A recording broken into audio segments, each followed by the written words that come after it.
Thank you. I appreciate your applause. My name is Alex Sabour, and I'm many things. I'm a creative director at an advertising agency. I'm a filmmaker. I'm a storyteller.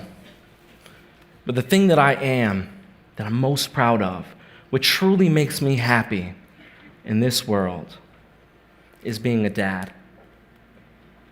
This is a picture of my daughter, Scarlett, holding her little brother, Adam, in the hospital last April 2018. At first glance, it seems like an innocent family photo, a moment caught between siblings, but it's not. It is, in fact, Scarlett holding her brother who had died a few hours earlier, suddenly and without any cause. I love this picture because it tells a very unique story, a story that I would like to share with you today. We can all appreciate that it's a difficult picture to see, and I can see the insecurities in your faces. But I assure you, I'm not here to shock you, nor am I here to play with your emotions. I'm not here to talk about death or child loss. I'm here to talk about appreciation and how I believe that a few moments every single day was able to change my life and how I perceive it. Adam was born prematurely, week 25, little guy. I often joke that I've eaten sandwiches bigger than him, only to still feel hungry. He was such a good baby, such fighting spirit. And even though there were ups and downs, his 82-day stay in the neonatal unit was surprisingly uneventful. And we got to go home early, 2 weeks early.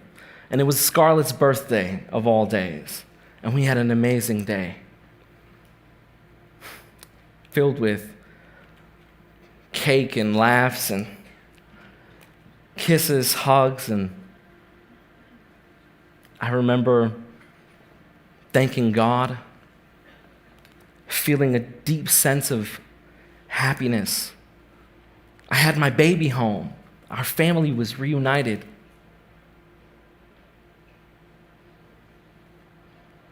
We awoke to a very different reality. Panic, fear, confusion, shock, and death. The doctors could do nothing to save his life. I remember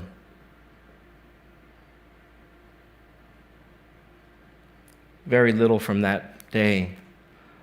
It was black. Every day kind of just fading in and out with the next.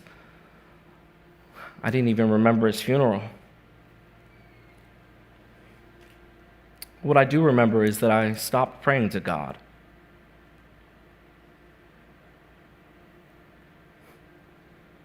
I started drinking. I started smoking too. I lost my job. My wife lost hers. We were unable to handle everyday tasks like paying bills on time, and that led to more bills and fines. Suddenly we were having a hard time paying our mortgage and our taxes and our utilities. Ultimately, we made the decision that we would have to sell our home. The stress and constant bickering applied pressure to our marriage. We were drifting apart, and I'll never forget when she told me that she wanted to divorce. She had lost all hope in our family. She had lost all hope in us as a couple, and I didn't want to admit it then, but so did I. In the course of a few weeks, I lost my son, my job, my home, my wife, my sense of family, my sense of purpose. I lost God. I was losing myself. I was dealing with constant anxiety, panic attacks, depression. This was simply the new normal that I had to get used to. Psychologists often measure stress by something called life change units.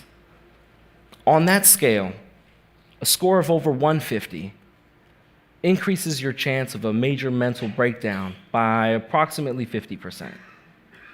A score of over 300,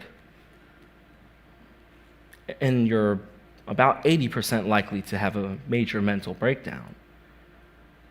And my score was 656.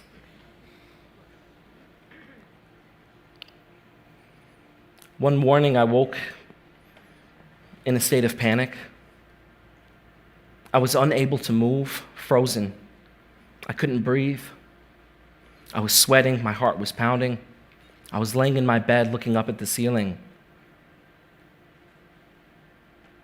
I thought to myself, at least I woke up to life. At least nobody died that morning. I could sit there and realize that and appreciate that I was laying in a bed. I had a blanket, I had a pillow. This was going to pass, of course, and I would be able to stand on my 2 feet and then walk into a kitchen where I had a refrigerator filled with food. I had clean water. I had electricity. The very acknowledgement and appreciation of the things that I had taken for granted made me feel a little better. And the anxiety stopped. I had a moment of clarity. The next day, lying in bed, I went through the same mental process. Sitting down, thinking about all of the things that I was taking for granted. I didn't have a job, but I was lucky enough to live in a country that could provide for me and my family while I was getting back on my feet. I didn't have a home, but the sale would ultimately give me enough money to buy another one. I didn't have a wife, but I now had a friend, one that I had shared 12 amazing years with.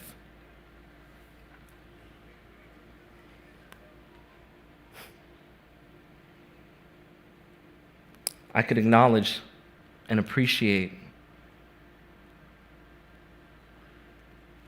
that my blessings far outweighed my tragedies.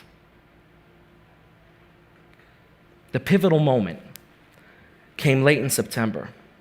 I woke up and went through the process as I normally do, but this time it was different. This time I couldn't focus. I was going through a very negative thought spiral. My heart was pounding again. I couldn't breathe. I was shivering, frozen, terrified. I was thinking about Adam. I was thinking about how he died, certain images that I don't care to share today. And in that moment, a thought came to me. A thought that I didn't understand, a thought that I didn't want to understand. And that thought was that I appreciate that it was my son that died and not somebody else's. Understanding that life and death is an eternal dance. Death is simply a part of life. And there will always be a statistic of children that simply die. And at that moment, I could appreciate that it was Adam, my Adam, that was that statistic, and not a family's that was more vulnerable than we were. So when I look at this picture, I can so clearly see everything that I've lost, but at the same time, I can see everything that I have and that I appreciate. And I appreciate my son. I appreciate the fact that I could be his father. And even though our time together was short-lived, I learned so much. It was truly a blessing to have Adam It was the best, worst thing that had ever happened to me. So now I ask you, tomorrow morning when you wake up, what would you do? You have a few moments. Would you take that time? Will you take that opportunity to appreciate everything that you have, to acknowledge everything that you take for granted, to celebrate everything that you are? What might you lose? What could you gain? Nothing at all. Or if you believe me, then you might just feel a little better. Thank you.